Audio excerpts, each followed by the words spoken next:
You're listening to another ambitious entrepreneurnetwork.com podcast, the voice for entrepreneurs and small business. Now, onto the show.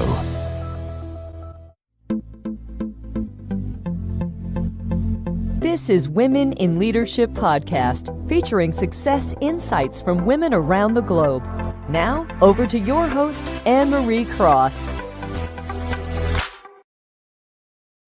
And welcome to another episode of Women in Leadership Podcast, brought to you by theinfluencealliance.com, the business building community for change makers who want to build a sustainable and scalable business they love. And yes, I'm your host, Anne-Marie Cross. Now, have you ever dreamed of starting your own business? However, you may also be working full-time. How do you fit everything in? And more importantly, what steps do you need to take? Well, my guest today is going to provide some answers, because guess what? That's exactly what she did. And so can you. And joining me on today's show is Jacquelyn Rodgers. Growing up, Jacquelyn remembers her mother putting Christmas trees in every corner of her house. She was painting angels and Santa figurines to look like her family for the holidays. And her family created memories from those moments. And those memories are part of the inspiration behind her business, Greentop Gifts, who bring diversity to your celebrations with apparel, with home decor, as well as stationery. Now, on today's show, Jacquelyn's going to share how to start a company when you're also working full-time, balancing a startup business with your spouse. That could be a whole show on its own, I'm sure, as well as finding a void in the marketplace and filling it. So welcome to the show, Jacquelyn. Hi, thanks so much for having me. You are so welcome. I love the conversation and the topic you're going to be talking about today, especially around the whole balancing business with your spouse. That's a whole other show on its own, but we're going to talk about that today as well. So, Jacquelyn, take us back to the moment when you first started thinking about starting your business. What was happening at that time? And let's just kind of follow the journey that now has obviously led to Greentop Gifts. Of course. So starting Greentop, I had a child that I just recently had. He was about to turn 2, and I wanted a wrapping paper that had a black Santa Claus on it. I wanted my son to see that image, and it just didn't exist in the market. And so I looked and asked friends in other cities if they could go online or if they could find it in retail stores. And I quickly realized that it just didn't exist. And so I kind of jokingly said to my husband, I'm just going to go to Kinko's and make my own paper because I want it. And then that kind of just spiraled. And then the next thing I knew, an 18-wheeler was showing up at my house with 4 pallets of paper to back into my garage.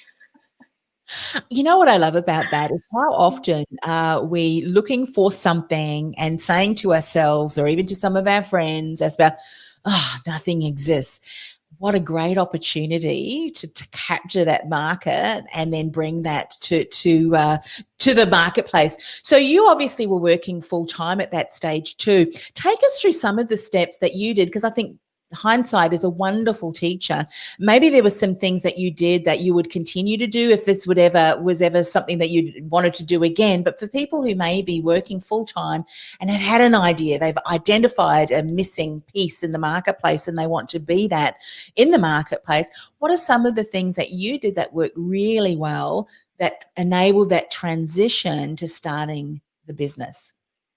I asked a lot of questions. My background is in CPG, so consumer packaged goods. So I've been selling products for other massive worldwide brands for the past 14 years. And so from that experience, I got to work face to face with buyers of some of your favorite retail stores. And I just gained a lot of knowledge from them about how they receive trucks, how appointments work, how a pallet is, organized, how they price product, what kind of margin they want.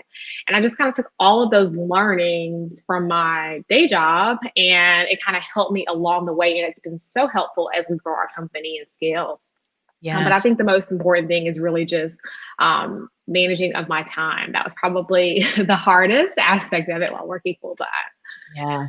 What would there be, I don't want to put words in your mouth if it wasn't true, but would there be something that you would do differently? Again, as I said before, hindsight is a wonderful teacher. Would it be something that maybe a decision that you would have made far earlier, something that you would have implemented far sooner, looking back over that time? I would have quit my job a lot sooner. I would say I called it double dutching. I was working full time. I'd get off work and then I'd take care of my son. Now we have 2 kids. And then I'd have dinner with my husband, and then I'd start working until 1 or 2 o'clock in the morning every night. And I did that for a long time. But this February, I quit my job, and the opportunities and just the growth of our business since then has been so great that I wish I had done it sooner, because I know that those opportunities wouldn't have happened while I was working full time. Yes.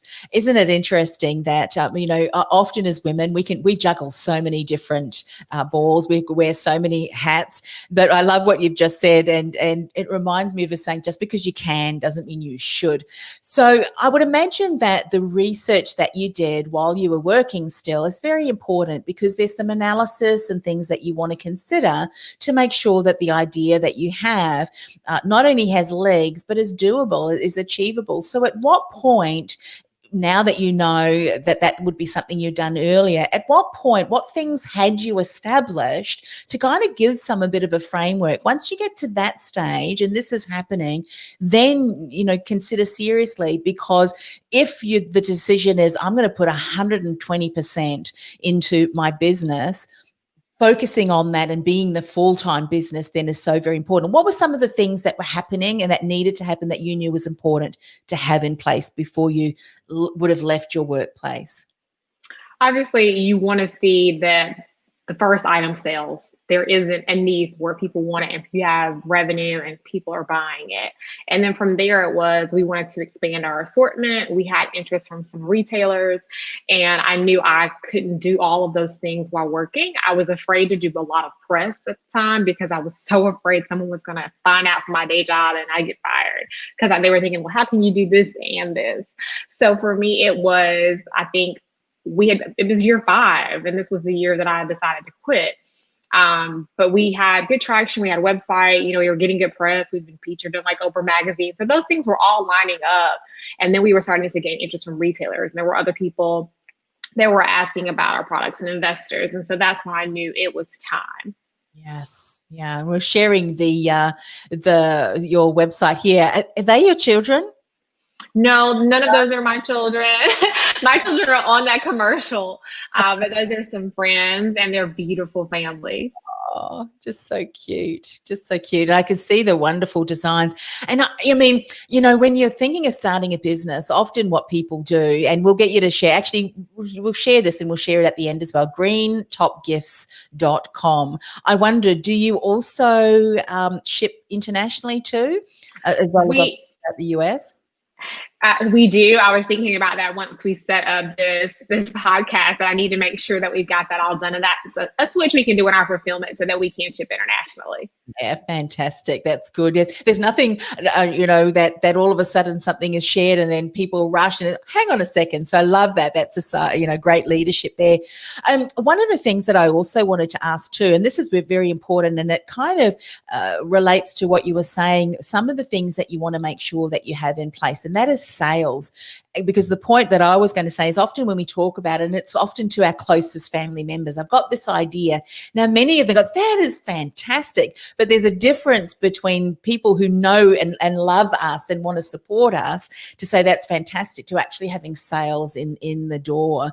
And so that is such an important factor, because people can have a great idea, but we want to make sure that there's some commercial value to that for sure. Were there any other learnings and insights for someone who's thinking of starting that business and then transitioning full-time to that, things that you wish someone may have given you as far as some insight before we move on to that fun topic of how do you balance the business with your spouse? Any last insights to starting that business?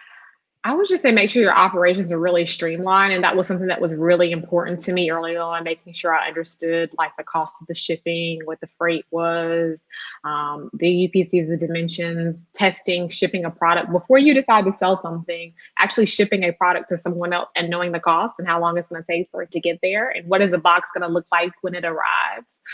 Those were all things that we did really early on to understand. And I think if you have a solid operation, then you can plug and play any product really into that. So really just understanding your fulfillment, your pricing, having a good accountant or someone you can work with, your trademark, all your licensing, all those things.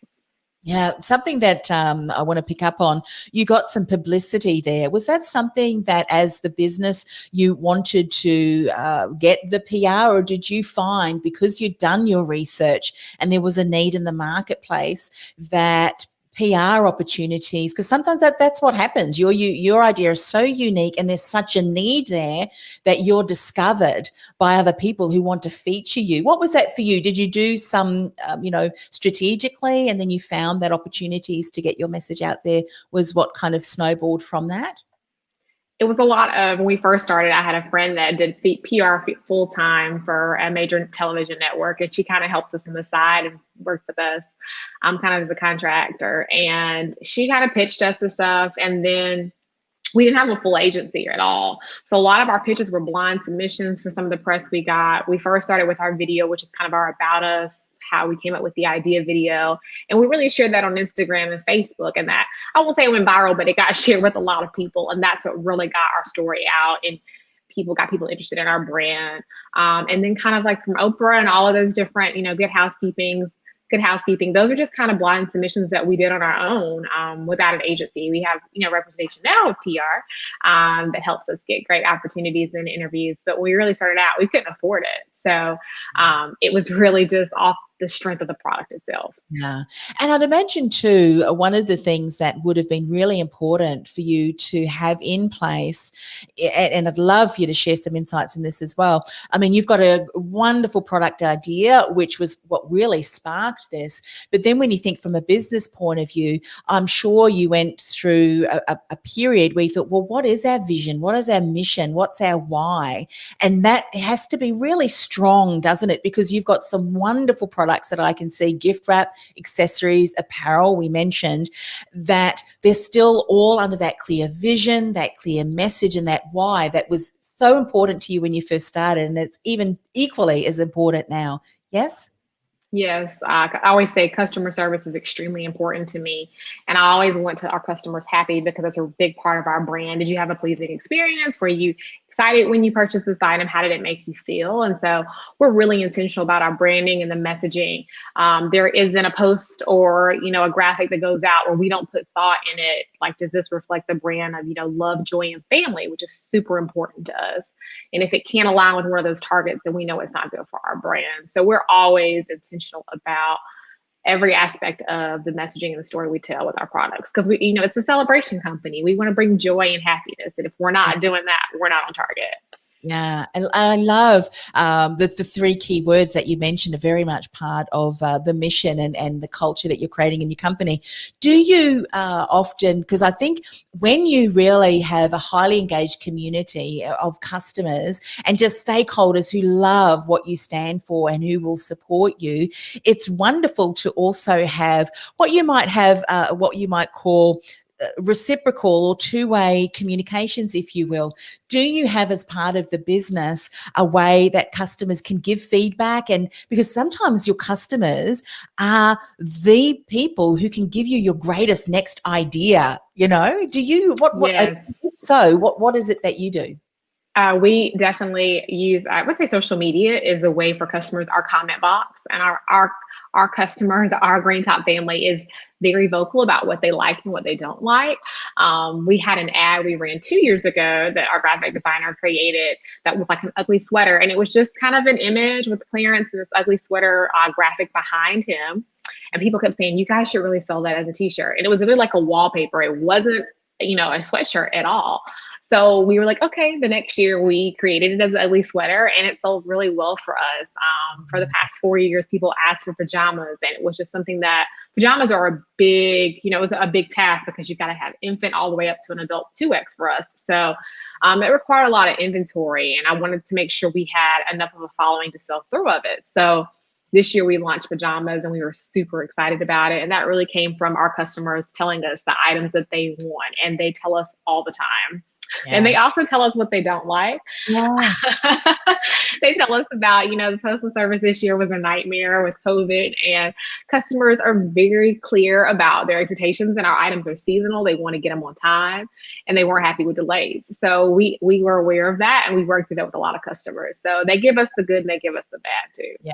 I think as businesses, we need to be really mindful of that, and our customers can be our greatest advocates and the greatest idea contributor, and we've got to, as a business, I think, be aware of that and create mechanisms in that we can get that feedback. You know, sometimes we haven't created that environment where we encourage that, and we miss out on some wonderful opportunities. All right, without further ado, I know that we promised to share some insights, for you to share some insights around starting a business, balancing that with your spouse. What would be some of the greatest insights that you've learned that you would want to impart with people who are maybe thinking of starting their business alongside their spouse? Well, I first have to say I have known my husband for almost 20 years. We dated for like 7 years. We're coming up on 11 years. So I think it's 11 years this year. Yeah. So we've been together for a long time and we know each other very well. But when you start a business with your spouse, I learned very quickly that we want to communicate at different times. Me, I wake up and at 6 o'clock, I have got a laundry list of questions and thoughts and things I want to recap and discuss with him from the night that have been on my mind. And I'm just ready to rattle them off while he's like brushing his teeth, right? And then for me, he wants to do that at like 10 or 11 o'clock at night. And I'm exhausted. We have put kids down. We've been back in bed. We fed everybody. The kitchen is clean. And I don't want to talk business. So we have had to learn, when is the sweet spot? When can we both communicate, have this conversation so that we both are interested and engaged in it and are both actively listening and being a participant? Yeah. And so we've learned to kind of schedule that call midday or do it during lunch or before dinner, so that we both are in a good mood to chat about it and discuss things. And I think that is the first one, learning how to communicate with your spouse, for sure. Yeah, so important. Something else that I'd love to get your feedback on as well, because it's true. I mean, when you think of the business that you're building, it's a separate entity and both of you are bringing strengths and gifts. And that's something that I'd love you to share on. How do you first discover what unique gifts and strengths that you bring so that you're not stepping on each other's toes and giving, you know, the space that your spouse can really just get their teeth into. But there's also the husband and wife relationship as well. And you sometimes, when you don't have those clear boundaries, it can almost seem like you're on all the time, to the point, you know. So at first, let's dive in. Was there something that you did that enabled you to establish where you're really strong in that particular area? I love marketing more, and therefore, you know, kind of the job descriptions were very much, this is what you do, this is what I do. How did that work out for you? I think it's pretty easy for us. I'm a creative. My husband is finance background. So he has an MBA in finance and he is now a sales director for a team, VP director for a team. And I am the creative marketing brand kind of behind it. So I don't do finance. He doesn't go into creative. We have very clear lines. Do we give each other suggestions sometimes about those other things or feedback or input? Of course.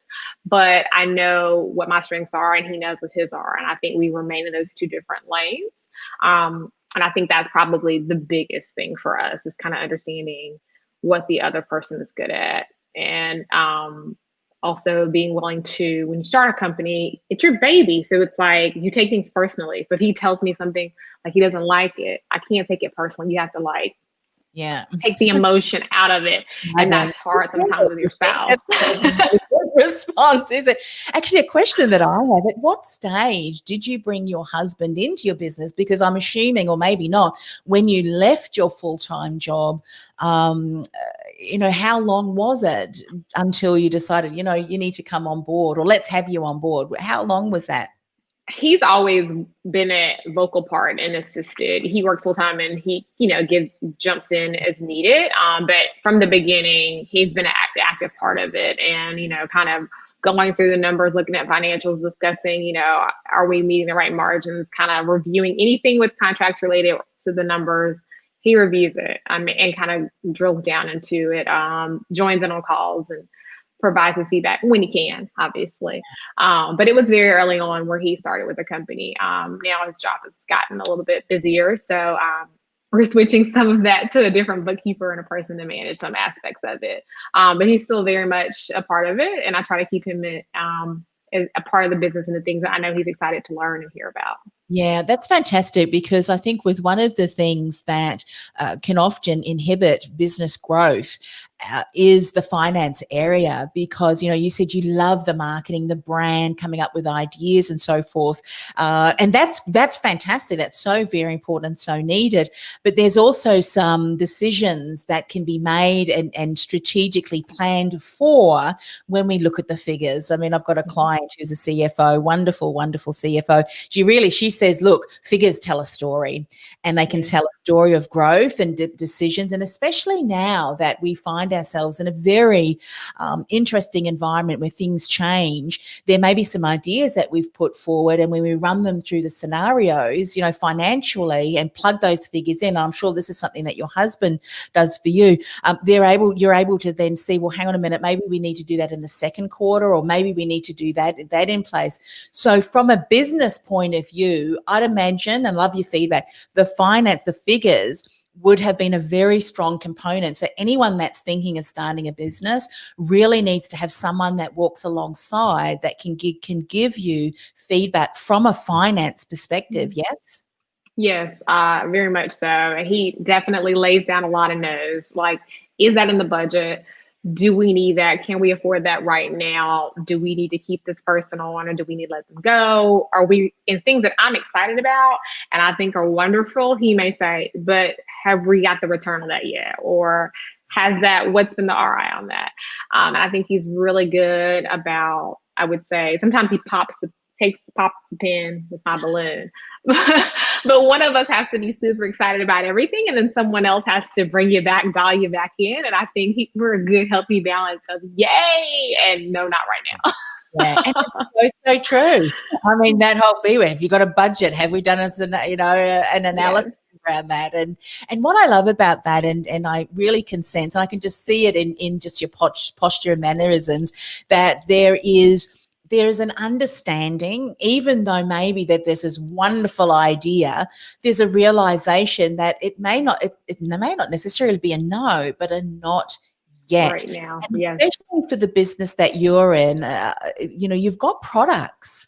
There are things that you need to invest in and have dollars to then be able to sell. What is the profit in that material? Whereas I know some businesses are service-based businesses, so they may not have like the cost of goods and all of that to consider. And I think when you're thinking about, delivery, and whether it be national or international, there's all of these components that you need to consider. And if it's considered strategically, you've done some risk management, I think that can just allow for growth to be done on the momentum that consistently is being built, rather than being driven by great ideas, but maybe let's just do that next year. What would you say then to someone, let's talk about, who has had an idea, filling that void in the marketplace, and then really coming up with that? What are some things that you would encourage them to do before they, if they're especially around the brand and ideas and creative, got rushing gang ho, because that's what we can often do? What are some things, just some insights as we're nearly finishing up the show?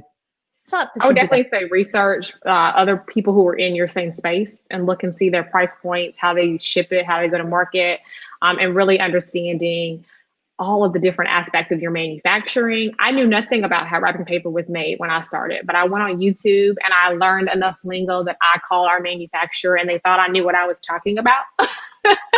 And I think that just really comes for diving in and Googling and understanding and reaching out to people. And I always say with reaching out to people, doing the work yourself before you just call someone and say, hey, can you tell me how to do this? I think people miss that step. They don't want to do the work. And that's the hardest part. Yeah.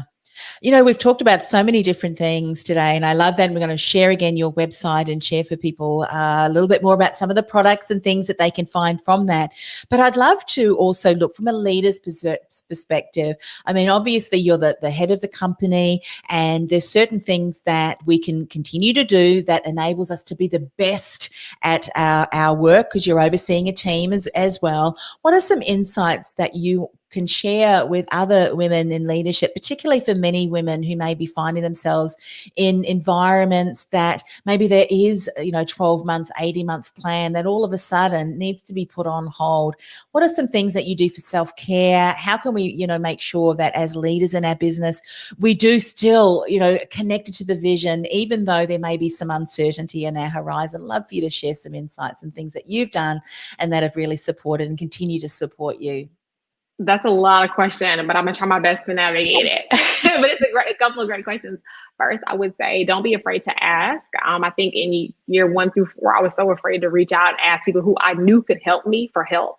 If it was connecting me with a person, or if it was sharing me the best way to go to market on something if they worked in that space. And I feel like once I was not afraid anymore and I stopped being afraid to ask, things happened and people assisted and connected me and, introduced me to people, and things worked faster for us. I would say also learning to say no, managing your time really well, and being okay with saying no and letting it go. Short emails are the best emails. I used to take all this time and come up with all of these long drawn out emails. And now I'm just like, yes, no, thank you, great, that works, approved. Because time is, you got to move fast, especially when you have 2 small kids. And so I'm doing a better job of just being as efficient as I can, especially now with our kids home with COVID. Self-care for me is probably reality TV at night. To kind of just veg out. I'm trying to stop the constant scroll on my phone and read more. And that helps me kind of settle at night. And I go to bed a lot faster by doing that. And I just kind of take time out now to like paint my nails or get out of the house by myself for a long drive. Yeah, those are such great insights. And really it's reminding people of what works for you. If we don't take the time to put aside time for our health and well-being and self-care, and sometimes that may be shutting the door, especially if you've got young ones. We can often be on the go all of the time, can't we? And especially if we've got team members across different, maybe not in the same location, but across different environments, having to be on all of the time and responding, that there's never going to be time. We've got to make time and schedule that time. So that's really important. So I'm going to go ahead and share your website again. And I would love for you to just share a little bit more. Let me just remove some of these things so we can see that. What are some of the exciting things that we can find there? Maybe there's, and we don't want you to share all your secrets, but maybe there's some exciting things that you've got coming up as well. So floor's yours. Share more, a little bit more about Greentop Gifts. Awesome. So this is our website, Greentop Gifts. It's kind of a nod to Greentop was my grandfather's restaurant bar in the 40s and 50s. So it's a nod to entrepreneurship and a start. My family first took in entrepreneurship. So that's kind of the name behind Greentop Gifts. And we started with Christmas products. So that's kind of what you see on our site. We're overhauling the site now. We're going to be launching some other items in the next few weeks that are non-Christmas items. We've also launched an angel paper that's absolutely beautiful and it can be used year round. It's a lavender paper. It's on the site here. We have masks that are kind of right now in the pandemic. And they're great. We still wear our seasonal ones. We have some new ones that'll be coming out soon. We're really excited about those that are not Christmas. And then we also have hats, dad hats. You can wear them year round. My mom wears hers 365.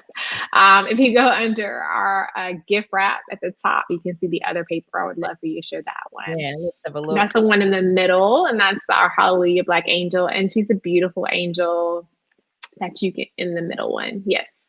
So do you come up, can I ask, do you come up kind of with the idea? You'd obviously have a graphic designer now that brings that to life, but do you get to kind of geek out and just, I've got an idea for something? Yes, and that's the best part. It's what keeps me excited about the brand. It's always this creative ideas, and that's probably my favorite part. Is working with our graphic designers and coming up with new concepts and looking at the trends and colors and tones. And I definitely love every aspect of that. Yeah, so good. I love that. Thank you so much. Let's just click on the accessories here. Here's the mask. You know what? If we've got to wear masks, let's just add some bling and some color and different, aspects like that.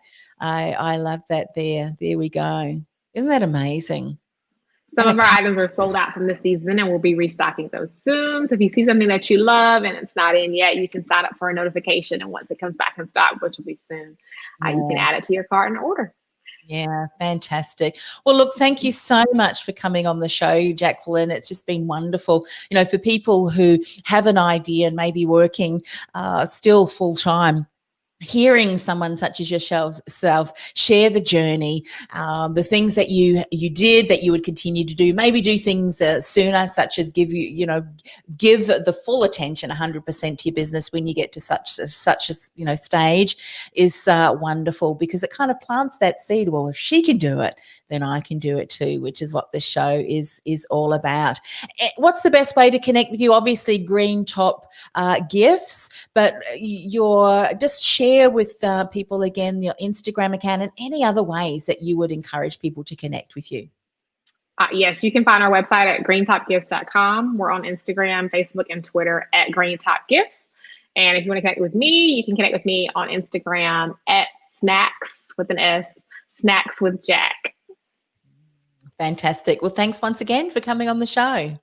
Thank you so much for your time. Have a great evening. This podcast is brought to you by theinfluencealliance.com. Want to influence real change with your message by becoming known as a trusted authority in your industry while building a sustainable and scalable business you love? Find out how by accessing our free podcast series at www.theinfluencealliance.com/podcast series. That's theinfluencealliance.com/podcast series.